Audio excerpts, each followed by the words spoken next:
ഈശോമിശിഹായ്ക്ക് സ്തുതിയായിരിക്കട്ടെ. ഇന്ന് നമ്മൾ ധ്യാനിക്കുന്നത് വിശുദ്ധ ലൂക്കായുടെ വിശുദ്ധ സുവിശേഷം 5-ാം അധ്യായം 12 മുതൽ 16 വരെയുള്ള വാക്യങ്ങളാണ്.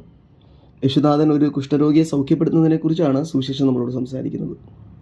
അപ്പം യേശുനാഥൻ ഒരു പട്ടണത്തിലായിരിക്കുമ്പോൾ ഒരു കുഷ്ഠരോഗി അവൻ്റെ അടുക്കൽ വന്ന് സൗഖ്യത്തിന് വേണ്ടി പ്രാർത്ഥിക്കുകയും യേശുനാഥൻ അവനെ തൊട്ട് സൗഖ്യപ്പെടുത്തുകയും വേണം. അപ്പം ഇതിൻ്റെ ചരിത്ര പശ്ചാത്തലം അന്വേഷിക്കുമ്പോൾ ഇത് വളരെ അസ്വാഭാവികമായ ഒരു സംഭവമാണ്.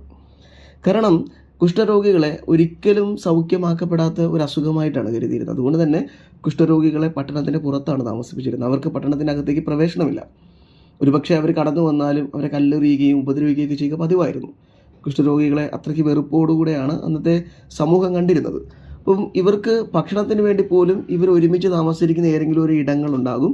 ആ ഇടങ്ങളിൽ ചില നല്ല മനസ്സുള്ള മനുഷ്യർ ആഹാരം വളരെ ദൂരെ കൊണ്ട് കൊടുക്കുക പതിവായിരുന്നു. മാത്രമല്ല കുഷ്ഠരോഗികൾ ചില സമയങ്ങളിൽ മണികൾ കൈകളിൽ കരുതണം, മണി അടിച്ചുകൊണ്ട് നടക്കുക. അപ്പോൾ ഇവർ വരുന്നുണ്ടെന്ന് കാണുമ്പോൾ മനുഷ്യർ വളരെ ദൂരെ മാറി സഞ്ചരിക്കുക, അല്ലെങ്കിൽ മറ്റു മനുഷ്യരെ കണ്ടു കഴിഞ്ഞാൽ ഇവർ ദൂരെ മാറി സഞ്ചരിക്കുക എന്നൊക്കെയായിരുന്നു അവിടുത്തെ പതിവ്. എന്നാൽ എല്ലാ പതിവുകളും തെറ്റിച്ചുകൊണ്ടാണ് ഈ മനുഷ്യൻ യേശുവിൻ്റെ അടുക്കിലേക്ക് വരുന്നത്. എന്തുകൊണ്ടാണ് അവൻ യേശുവിൻ്റെ അടുക്കിലേക്ക് വന്നത്?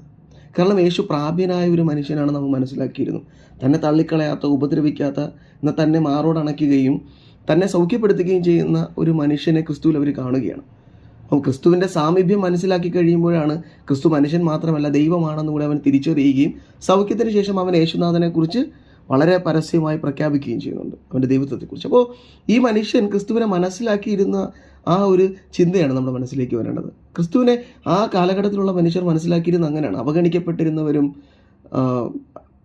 അയോഗ്യരെന്ന് കരുതിയിരുന്നവരും ഒക്കെ ക്രിസ്തുവിൻ്റെ പക്കൽ സ്വീകാര്യരായിരുന്നു. ക്രിസ്തുവിൻ്റെ ആ വലിയ മനസ്സ് അതായിരുന്നു.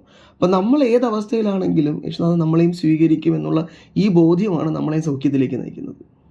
നമ്മളെ എങ്ങനെയുള്ള മനുഷ്യരായിക്കൊള്ളട്ടെ, ക്രിസ്തുനാഥൻ നമ്മെ സ്വീകരിക്കും. അപ്പോൾ ഈ കുഷ്ഠരോഗിയെ ഒരിക്കലും ആരും തൊടാത്ത മനുഷ്യനെ ക്രിസ്തുനാഥൻ തൊട്ട് സൗഖ്യപ്പെടുത്തിയെന്നാണ് സുവിശേഷം രേഖപ്പെടുന്നത്. അപ്പോൾ തൊടുക എന്നുള്ളത് അവൻ്റെ കാരുണ്യത്തിൻ്റെ മൂർത്തിഭാവത്തെ നമ്മുടെ മുമ്പിലേക്ക് കാണിച്ചിരിക്കുകയാണ്. ഒരു കുഷ്ഠരോഗിയെ തൊട്ട് സൗഖ്യപ്പെടുത്തുക എന്നുള്ളത് ഒരു വാക്കുകൊണ്ട് പോലും സൗഖ്യപ്പെടുത്താമായിരുന്നിട്ട് പോലും അവനെ തൊട്ടത് അവനോടുള്ള സ്നേഹത്തിൻ്റെയും വാത്സല്യത്തിൻ്റെയും ഒക്കെ അടയാളമാണ്. അപ്പോൾ ഇത് ക്രിസ്തുനാഥൻ്റെ സ്നേഹമാണ്.